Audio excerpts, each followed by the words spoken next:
हमारे सौर मंडल में जितने भी ग्रह हैं, उन सभी में कुछ न कुछ रहस्य छुपे हुए हैं। सौर मंडल में 4 ऐसे ग्रह हैं जिन्हें गैस दानव कहा जाता है। इसमें अरुण यानी कि यूरेनस, वरुण यानी कि नेपच्यून, शनि और बृहस्पति यानी जुपिटर है, क्योंकि वहाँ मिट्टी पत्थर की बजाय अधिकतर गैस है और इनका आकार बहुत ही विशाल है। वरुण भी इन्हीं ग्रहों में से एक है। दोस्तों, जैसा कि आप सभी जानते हैं, हमारे सोलर सिस्टम में कभी 9 ग्रह हुआ करते थे, लेकिन अब केवल 8 ग्रह ही रह गए हैं, क्योंकि अंतिम ग्रह प्लूटो को अब आधिकारिक रूप से ग्रह नहीं माना जाता। इस हिसाब से हमारे सौर मंडल का आखिरी ग्रह अब प्लूटो ना होकर नेपच्यून है, जिसे हम वरुण के नाम से भी जानते हैं। आज हम बात करेंगे हमारे सौर मंडल के 8वें ग्रह वरुण यानी कि नेपच्यून ग्रह की। एक बार अरुण यानी कि यूरेनस ग्रह की परिक्रमा में कुछ अजीब सी गड़बड़ी देखी गई, जो इस तरफ इशारा करती है कि ऐसा कभी हो सकता है जब कोई अननोन प्लैनेट उस पर अपना ग्रेविटेशनल इफेक्ट डाल रहा हो। अब खगोल विज्ञान में इसकी काफी खोजबीन की गई। तब तक अननोन प्लैनेट 23 सितंबर 1946 को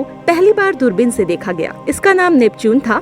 हमारे भारत देश में वरुण ग्रह को पूजनीय माना गया है, इसीलिए इस ग्रह को हिंदी में वरुण कहा जाता है। और समुद्र के देवता के तौर पर नेपच्यून के हाथ में एक त्रिशूल होता है, इसीलिए वरुण का खगोल शास्त्रीय चिन्ह त्रिशूल है। नेपच्यून की एटमॉस्फेयर में शनि और जुपिटर की अपेक्षा ज्यादा बर्फ है। इसके अलावा यहाँ पर जमी हुई अमोनिया और मीथेन गैस से बनी हुई आइस भी मौजूद है। साल 1846 में नेपच्यून की खोज हुई थी और 11 जुलाई 2011 को इस ग्रह ने सूर्य के चारों तरफ एक चक्कर पूरा किया। इसके बारे में वाइगर 2 स्पेस मिशन ने सन 1989 में पता लगाया था। वाइगर के द्वारा भेजी तस्वीरों से पता चला कि इसकी सतह भी चंद्रमा की जैसी ही है। वाइगर ने ये भी पता लगाया था नेपच्यून के उपग्रह टाइटन पर जो ज्वालामुखी फट रहा है, उससे निकलने वाला लावा अंतरिक्ष की तरफ 8 किलोमीटर तक पहुंच रहा है। और ये भी पॉसिबल है कि इस ज्वालामुखी से निकलने वाला मटेरियल गर्म लावा ना होकर ठंडी बर्फ हो। नासा के साइंटिस्ट का कहना है कि इसकी पूरी सतह पानी और बर्फ से भरी है। नेपच्यून ग्रह सूर्य से 4.5 बिलियन किलोमीटर दूर है,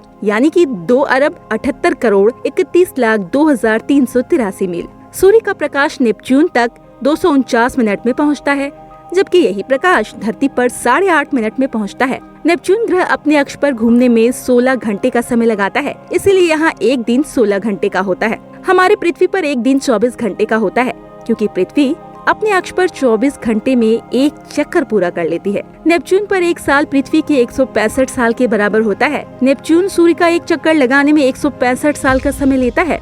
साल 1989 में वाइजर स्पेस वरुण के पास से होकर गुजरा, तो इस ग्रह पर एक बड़ा सा गाढ़ा सा धब्बा नजर आया। इसकी तुलना जुपिटर के बड़े रेड स्पॉट से की गई। इस प्लैनेट के सेंटर में ग्रेविटेशनल फोर्स का जबरदस्त असर है, जो इसके सेंटर के टेम्परेचर को 5000 डिग्री सेंटीग्रेड तक पहुंचा देता है। वाइगर 2 ने इस ग्रह के आसपास कुछ वैसे ही रंग के छल्ले देखे थे, जिस तरह शनि ग्रह के आसपास होते हैं। हालांकि ये छल्ले शनि ग्रह के मुकाबले बहुत हल्के होते हैं। दूर से देखने पर वरुण ग्रह जो हल्के नीले रंग का नजर आता है, वो इसके आउटर एटमॉस्फेयर में मौजूद मीथेन गैस की वजह से होता है। नेपच्यून प्लैनेट की जलवायु बेहद सक्रिय है। इसके ऊपरी वायुमंडल में बड़े तूफान अक्सर आते रहते हैं और उच्च गति वाली सौर हवाएं चलती है। अगर ये हवाएं पृथ्वी पर चलने लगी तो हमारी धरती की सतह पर शायद ही कोई ऑब्जेक्ट मौजूद रहेगा। सारे के सारे हवा में दौड़ते हुए नजर आएंगे। वहीं बड़े बड़े वृक्ष भी हवा में घूमते नजर आएंगे, क्योंकि नेपच्यून प्लैनेट पर जो हवाएं चलती है, वो हवाएं 340 किलोमीटर प्रति सेकंड की रफ्तार से चलती है,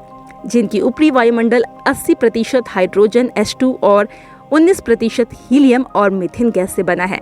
नेपच्यून की सूर्य से करीबन 4.5 अरब किलोमीटर की दूरी है। इसकी इतनी दूरी की वजह से सबसे ज्यादा ठंडा ग्रह बनाते हैं, पर वास्तव में इसे जितना ठंडा होना चाहिए, ये उतना ठंडा है नहीं। इस ग्रह की सतह का तापमान 200 डिग्री सेल्सियस से ज्यादा नहीं। वैज्ञानिकों के अनुसार इसका वास्तविक तापमान 0 यानी कि 273 डिग्री सेल्सियस तक होना चाहिए, पर ये उससे कहीं ज्यादा गर्म है। इस वीडियो पर आपकी क्या राय है, हमें कमेंट बॉक्स में जरूर बताएं। दोस्तों, आज के इस वीडियो में इतना ही। हम फिर मिलेंगे किसी नए वीडियो में। तब तक के लिए जय हिंद, जय भारत, वंदे मातरम।